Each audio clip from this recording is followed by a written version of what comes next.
Hi everyone. My name's Erin. I am the founder of UROSPOT, and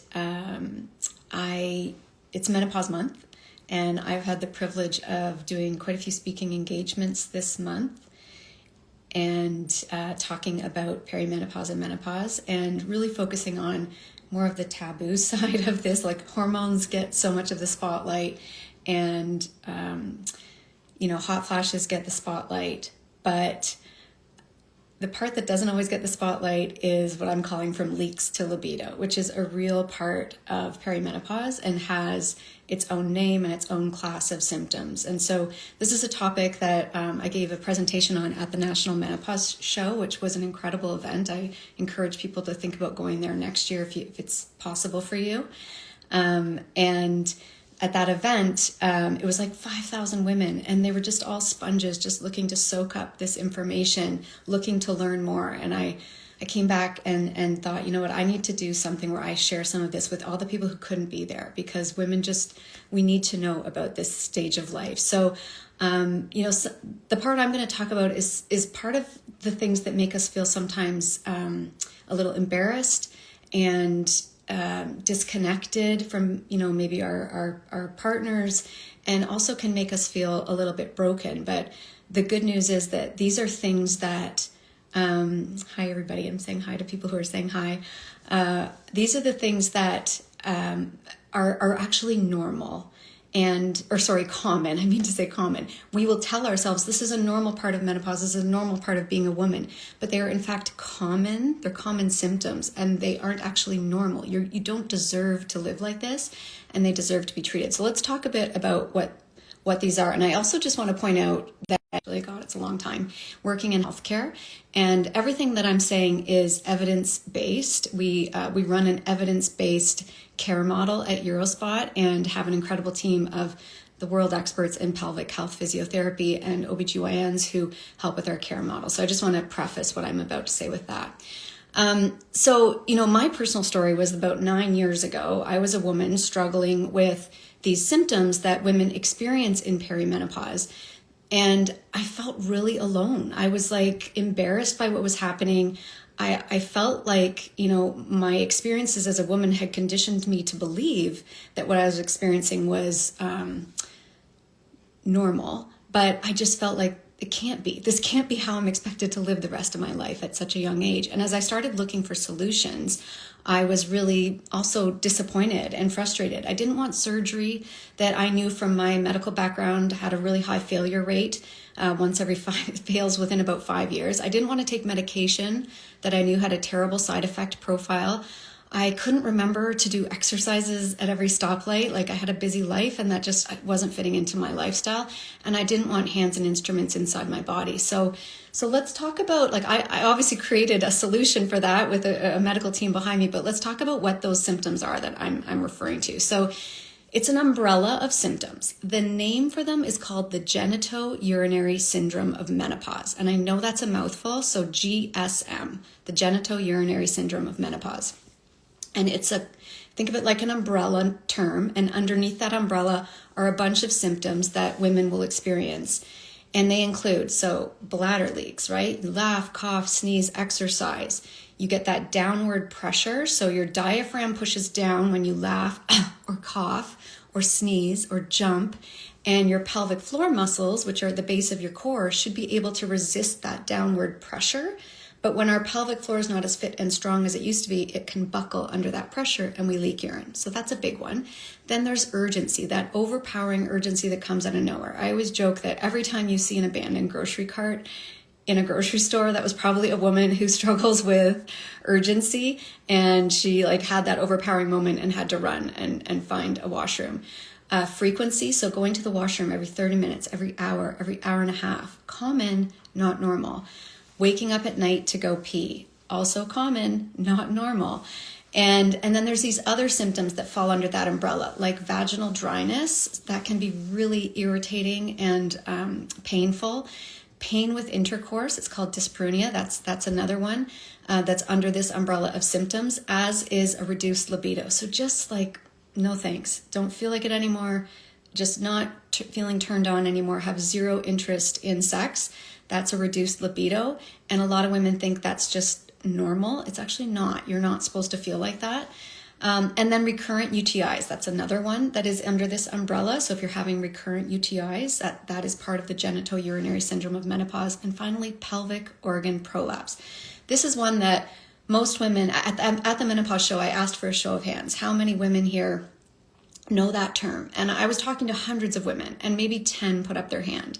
And what's sad about that for me, and why I do stuff like this, is because 50% of us are going to experience pelvic organ prolapse. And that's where one of your pelvic organs or more, so our uterus as women, bladder, and rectum, one or more, can begin to descend down into the vaginal vault, descend out of place, because that pelvic floor that acts like a shelf for those organs can start to lose its tone, and the organs can descend down. Stage 1 or 2, you'll feel a heaviness or a pressure. So pelvic organ prolapse is graded stage 1, 2, 3, or 4. Stage 1 or 2, women will say, gosh, I've been on my feet a long time today. It just feels like a lot of pressure down there. It almost feels like something's going to fall out. Stage 3 is a noticeable bulge, like something's not where it's supposed to be. You just can tell. And then stage 4 is when it becomes external to the body. And typically surgical intervention is required at that point. And I know that's shocking. Some of you are probably like, what? As I hear every day in our clinics when we talk about it. And, talk about the gender gap in healthcare. I mean, I always say if 1 out of 2 men had an organ falling out of their anus, the whole world would know about it. It would be solved. It would have been solved 50 years ago. But that's not how it is for us. And so all of these symptoms I'm talking about, they have a name. The Genitourinary Syndrome of Menopause, GSM. And here's the thing. They can occur at any stage throughout the menopause transition. So, for some of us, perimenopause starts at 35. For some, it's a little bit later. The average age of menopause is 51. But at any stage of that menopause transition, you can experience these symptoms.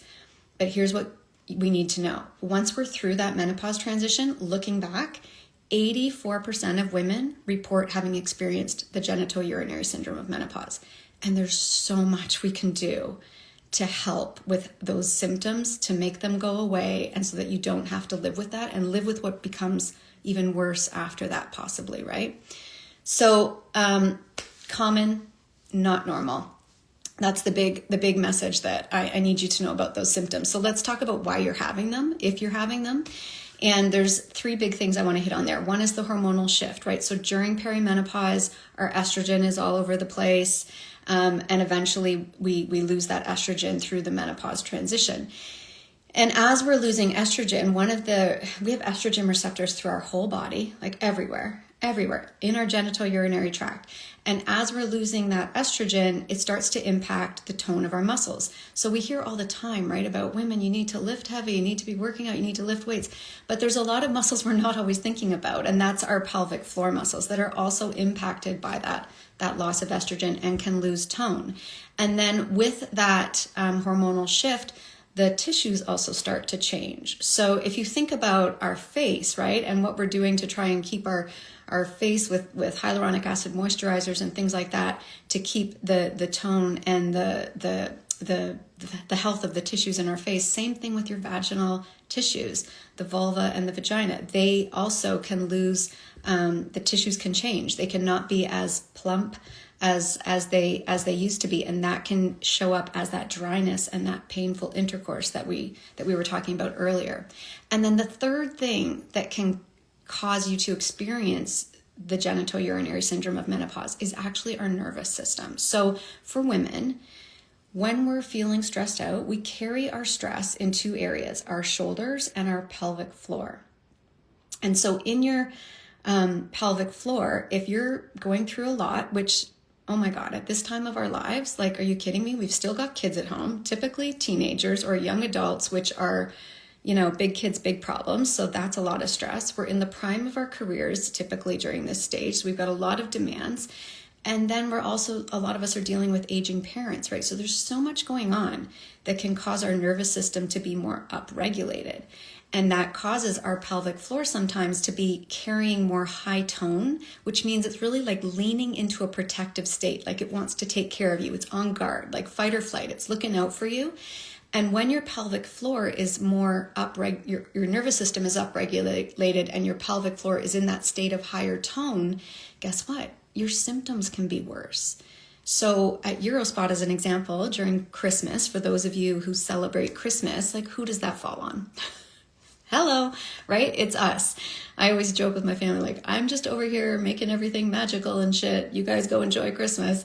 But when December hits, we notoriously see in our clinics across Canada that women are saying my symptoms are worse right now. And it's because we're in that protective state. We're upregulated. So all of those things can cause Genitourinary Syndrome of Menopause, GSM. And it has such a huge impact on our quality of life. That's the part I really want to talk about, because so many women just suffer in silence and think that this is just it. Because of what I do for a living, I get women stopping me all the time, right, who want to tell me about what's going on with them, and they think they're alone. They think they're the only one. You know, I had a woman recently, she's like big time second marriage energy. She is madly in love with her second husband. They have this incredible relationship. She's about, 60 years old. And she was telling me, like, intimacy's been completely impacted. Everything's painful. Things feel raw. It hurts. And she just thought, like, I guess that's gone. I guess that's where we're at now. And I was like, no. It doesn't have to be like that. There's things that you can do, which I'm going to tell you about. But it impacts our quality of life in so many ways. So I would just think of quality of life like joy. What brings you joy? What brings you joy from a relational standpoint, from an emotional standpoint, and from a physical standpoint? If any of that is being impacted, you need to think about that and like raise your hand and say, I need to go put myself first, because you shouldn't be impacting your quality of life. We don't deserve to have our quality of life impacted as women. But confidence, right? So women will report, 54% of women who struggle with these symptoms will report a loss of confidence. And what I mean by that is just like confidence in your daily tasks. Like, I want to go out for a walk. We had a client who said to me, I only walk with my friends in the winter. I don't walk with my friends in the summer. And that makes me sad, because in the winter, I can I can wear a long coat, and then I can like tie it around my waist if I have an accident. But in the summer, I can't do that, so I don't walk with my friends. Like, that's robbing you of your quality of life. Or women, don't have the confidence to just like drive from A to B, right? They need to think about, where's every bathroom along the way, because I'm going to have to stop. Or like you walk into a home sense and you're right away like, where is that bathroom? So just that confidence to do daily tasks can be impacted. And 54% report a loss of confidence. And then I talked about intimacy, right? 45% of women who are struggling with these symptoms are sexually inactive. Like, they just think that part of their life is done and that it won't come back. And it's hard to feel sexy, right? When you're feeling pain or when you're feeling dryness. I totally get that. But we don't have to live like that. And then sleep and energy. That's a huge one, right? So we need at least 4 to 6 hours of restorative sleep throughout our night of sleeping. And when you're waking up to pee, like, that's completely interrupting that restorative sleep. So I'm going to tell you what actually is considered normal. If you still get your period, then waking up at night 0 times is considered normal. You should be sleeping through the night. So if you still get your period and you're waking up to pee, just know it doesn't need to be like that. We can help you with that. It does not need to be like that. You can get that full sleep. If you no longer get your period, so you're post-menopause, then waking up at night once to pee is considered normal, but anything more than that is not. The one I'll never forget is a woman who we saw 8 times a night. She woke up for 30 years. For 30 years, she woke up 8 times a night to pee. Like, absolutely no restorative sleep happening. And we got her sleeping through the night, and she was just like, who am I? Where am I? She was so confused when she woke up. The other place that our quality of life gets impacted is our mental health. So sadly, women who struggle with these symptoms, especially incontinence, like bladder leaks, which just get worse once they start, are twice as likely to struggle with depression. And lastly is our independence. So this never gets talked about enough, but the Canadian Continence Society of Canada put out a position paper stating that incontinence is one of the very top reasons that women are admitted to long-term care, like literally robbing us of our independence because of bladder leaks that just get worse and worse. Something we can absolutely make go away and absolutely treat earlier in our life can end up robbing us of our independence, which is crazy. And so I guess what I'm trying to say is that like your pelvic health is very much directly linked to aging optimally. And as we go through that menopause transition, it's just not something you should have to worry about. It can be helped. And so my message is always to women at this stage of our lives is to seek help. Like the reason I started UROSPOT was the number that I want to change in my lifetime is the percent of women who actually seek care. I celebrate however a woman chooses to seek care for herself in these areas. There are lots of options, but only 25% of women do, which means 75% of us just struggle in silence and think that this is our life and begin to have our quality of life totally disappear on us. So if more than, if I can move that 25% number up, I will feel like, my why was met. But I just want women to actually get out there and raise their hand and go seek care for themselves. And there's lots of ways to do that. So back to this GSM, Genitourinary Syndrome of Menopause. I'm going to show you the playbook for talk to you about the playbook for how to treat it. So in the healthcare world, you want to be looking at what are the treatment guidelines. So that means associations like the Urology Association of Canada, the Society of Obstetrics and Gynecology, the Menopause Society. These legitimate bodies have researched they've looked at every peer-reviewed published clinical study that is out there in these areas. They've looked at the true evidence and they come back with what they call the treatment guidelines, which means what are the first line things? What are the things that the steps you should take if you're experiencing this, and how should your doctor be helping you with that if that's who you're working with? Which you don't have to, but that's what you can, if that's what you choose to do. And so there are hormonal options and non-hormonal options in the treatment guidelines. And so the nice thing is you can do all of these together, like throw the kitchen sink at it. It's not like you can try one and then the next and then the next. There's 4 main areas that should be explored, and you can do all of them to help with this, which is my personal approach for me. So the hormonal option is vaginal estrogen. Vaginal estrogen is incredible. I think every woman should be looking at that and talking to their physician about that, or your nurse practitioner. It is prescribed. It's very simple to use, and it is the tiniest dose of estrogen, and it is not systemic, meaning it doesn't go into your bloodstream. It stays locally where it is. And what that's going to help do is keep those tissues plump, like we talked about, keep those tissues healthy. The non-hormonal option for that is a hyaluronic acid-based vaginal moisturizer. We carry one at UROSPOT. It's the one that the Society of Obstetrics and Gynecology recommends.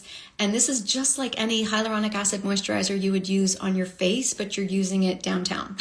You're using it on the vaginal tissues. And again, just think about if you never used moisturizer on your face, what would happen to that tissue and that skin, right? Same thing below. So if we don't want to have that dryness and that thinning of the tissues, then those are 2 really important things to be exploring. I do both. And then you layer in the next component, which is also considered first-line therapy, which is pelvic floor muscle training. So we talked about the health of the tissues, but now let's talk about the tone of the muscle. All of these have to work together. And the tone of the muscle is done through pelvic muscle training, pelvic floor muscle training. And there are non-invasive ways to do that and more invasive ways to do that, and exercises you can do at home. But obviously at UROSPOT, we do that in a really cool non-invasive way that you don't have to remember to do exercises at stoplights. It's strengthening and actually growing new muscle fibers for you. So the pelvic floor muscle actually grows and gets strong and fit again. And then the 4th item on the guidelines, so we've got vaginal estrogen, hyaluronic acid, vaginal moisturizers, pelvic floor muscle training, and then lifestyle and behavior changes. And that might seem a little bit like, what?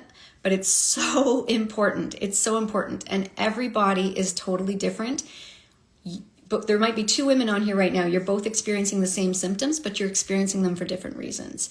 And so it's important that you're working with professionals who understand how to ask you about that, and then to give you proper education and health coaching to help you address what those might be. So, there's certain things that we could be consuming. There's certain behaviors in terms of like just in case peas or not drinking enough water, all kinds of things that could be impacting this. And so those are the things. That's the playbook. It's vaginal estrogen, hyaluronic acid moisturizers, pelvic floor muscle training, and lifestyle and behavior changes.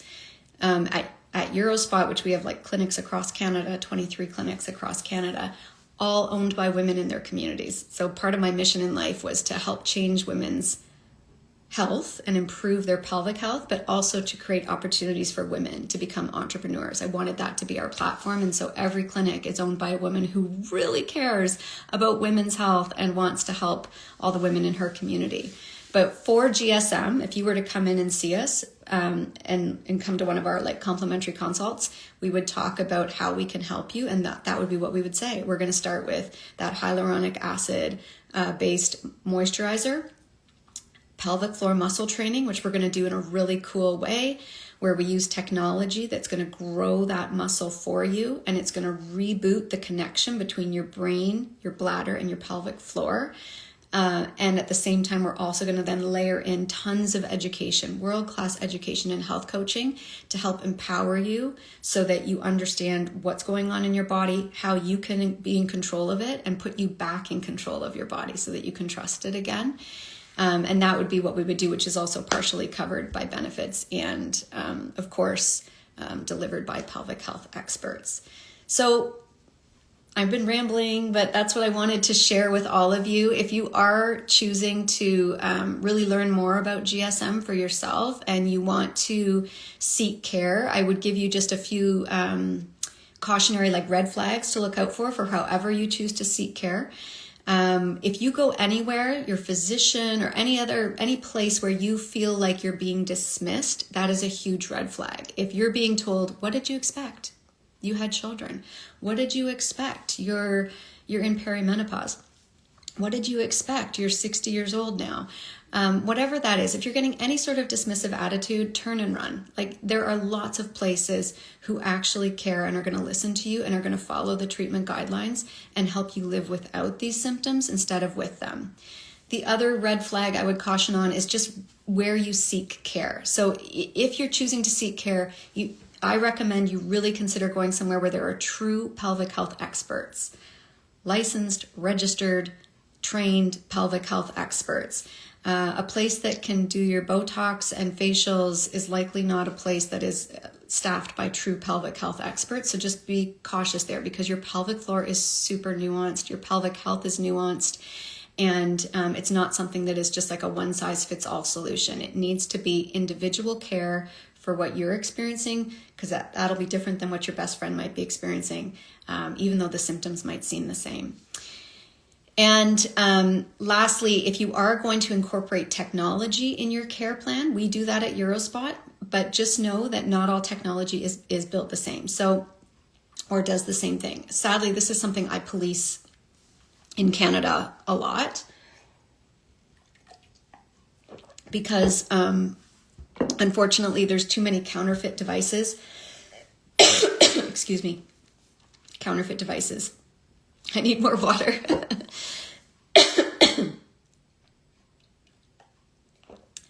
Too many counterfeit devices and copycat devices that have no research behind them. So if you're going to incorporate technology, my advice is that you demand to see a long list of published, peer-reviewed clinical studies for the technology and to see the Health Canada certification that they've been trained on a Health Canada approved device. I hate that I have to say that, but I really do feel like I need to based on what I've seen out there in the marketplace.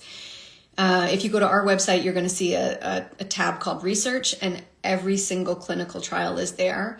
And you want to see ones that are published and peer reviewed. That means that the quality of the study is better. But everything that I'm describing to you is what good healthcare looks like for women, right? You also need a comprehensive assessment, not a simple set of like a few quick questions to see if you're a fit for a piece of equipment.